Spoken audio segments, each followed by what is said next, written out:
Hello everyone. I think now it's a great time when the students are very much into the competitive examinations, board examinations, model tests, everything. So they might be actually preparing for a war. I think most of the competitive examinations are coming in few months time. Board examinations are coming. Say like I said, it will be a war for many of the students. When we go for a war, we must actually create some good strategies for that, right? Like normally somebody goes for a war, they will be doing that. You might have even seen it in films.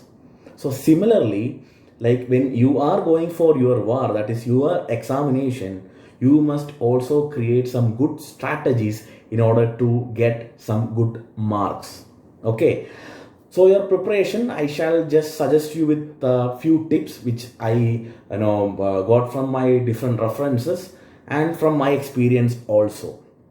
The most important thing, the first thing is to create some good strategy, as I told.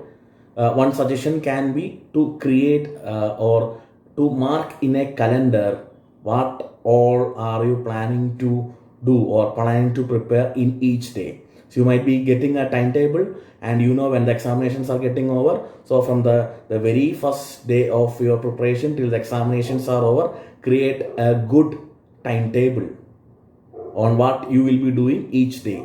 Okay, that is one important thing. Now after that, the next thing. Okay, now next thing is to get previous year question papers of, like, say 3 to 5 years of previous year question papers.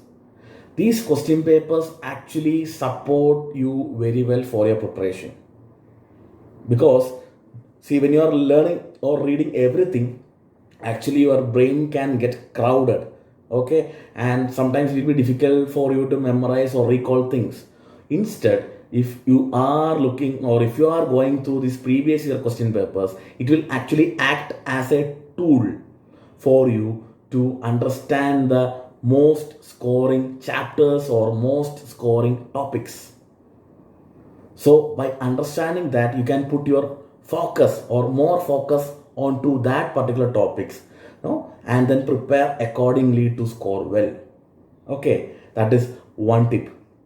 And coming to the next thing is, that is to de-stress yourself. Actually, getting more stress can create cortisol in, and that actually, it is not good for your mental health actually. Okay, so de-stress yourself. And how to de-stress? One way is to take small rest in between your learning, or take a small nap, like say 30 to 40 minutes nap in one time or two times in a day maximum. Okay, in between. And this actually makes you refreshed and recharged. Okay, and that is really really going to motivate you or energize you to learn more. Okay, rather than no, you are learning and learning and learning, like say from the morning to evening. Actually, like after a few hours, you really get stressed out, and you don't even feel like taking your book.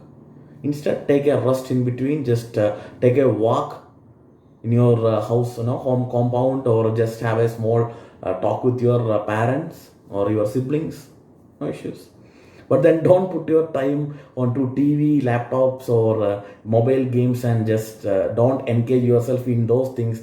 When you engage yourself in those things for more time, actually, that actually creates an interrupt in your learning process. Okay, now the important thing is your examination, and you are preparing particularly for something really well. So put more focus into that. Okay, so next thing which I want to tell you is a kind of a memorizing technique. It can be called as a memorizing technique. Somebody say that it is scientifically proven also. That is, see, normally what students do is that students actually reread things, write down things, summarize, or even they highlight some points so that they can refer it on the day before examinations. Many tips normally they use. No, it can be sometimes useful for them, but then this is a much more active method, and that method is also called as active recall. Okay, active recall means, see, after you read a topic, or you after you are going through a topic, you try to explain it to yourself, or say one of your friend, or even you can call any of your parents also, no problem. You can try to explain it to yourself or your friends, and when you do that, your brain gets stimulates, and there is a much more chance of for you to memorize those things. Okay, that is one good method. Or create a mind map, in your mind, just create a map, and point of things. Or even you can, there, if it is a long procedure kind of thing, you after reading, what you need to do is that close the book and then try to recall it yourself by explaining it to yourself or to somebody else. Or you can even draw a flow chart, one two, then from there it reaches here, and then it becomes like this, and then become like this. Draw a flow chart and understand, and then again look back to the book and see whether what you have explained or what you have given in the flow chart is right. So that way you can recall things. That is a really good thing. And another thing which many of the students are facing, no, it is a normal human thing, that is to forget things. Okay, and one of the scientists have created a forgetting curve also. In this case, actually, human brain forget things as days pass by. No, that is so really wicked. If you try to remember everything that has come along our way, it can be difficult at times. But in case of study, but this is this is not a good idea, right? When you forget things. So here, one good idea is that, see, somebody will be there, right? You will be forgetting things, like for examination you will say like, I had prepared well, but then for examination I am not able to write, I am forgetting things. For you, there is a good tip for you. That is, say, day one you are learning something. Okay, take it like that. Day one you are learning something. The same thing, try to repeat or revise again on day 3. Okay, and then on day 10, and say like say after 1 month.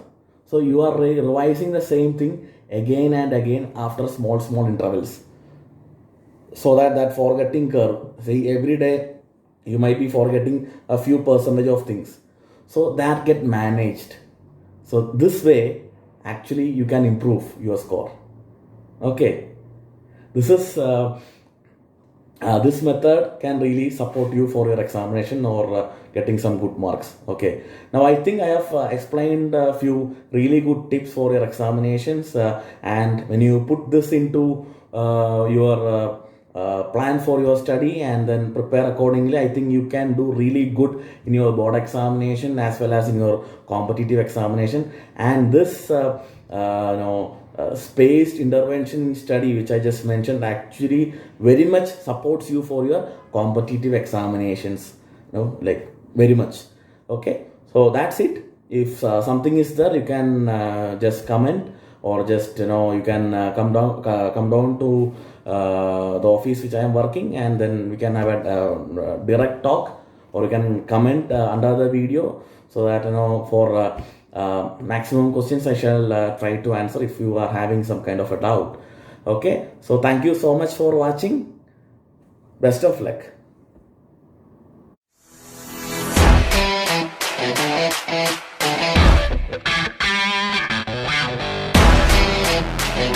Yeah.